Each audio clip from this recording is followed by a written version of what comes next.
اسرائیلی forces نے لبنان میں جارحیت کا سلسلہ جاری رکھا ہوا ہے۔ صہیونی افواج کی تازہ ترین کارروائیوں میں ایک ہی شامی فیملی کے 9 افراد شہید کر دیے گئے، جن میں 6 بچے بھی شامل ہیں۔ ادھر اسرائیلی بمباری سے طبی عملہ بھی محفوظ نہیں ہے۔ جنوبی لبنان میں اسرائیلی بمباری سے پیرامیڈک شہید ہو گیا۔ اس دوران 4 دیگر افراد زخمی ہوئے۔ صہیونی فضائیہ نے لبنان کے ریلیف اسپتال پر بھی بمباری کی، جس سے اسپتال کی عمارت متاثر ہوئی۔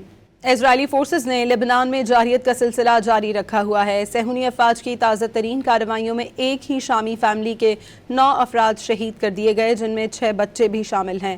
ادھر اسرائیلی بمباری سے طبی عملہ بھی محفوظ نہیں ہے۔ جنوبی لبنان میں اسرائیلی بمباری سے پیرامیڈک شہید ہو گیا۔ اس دوران 4 دیگر افراد زخمی ہوئے۔ صہیونی فضائیہ نے لبنان کے ریلیف اسپتال پر بھی بمباری کی، جس سے اسپتال کی عمارت متاثر ہوئی۔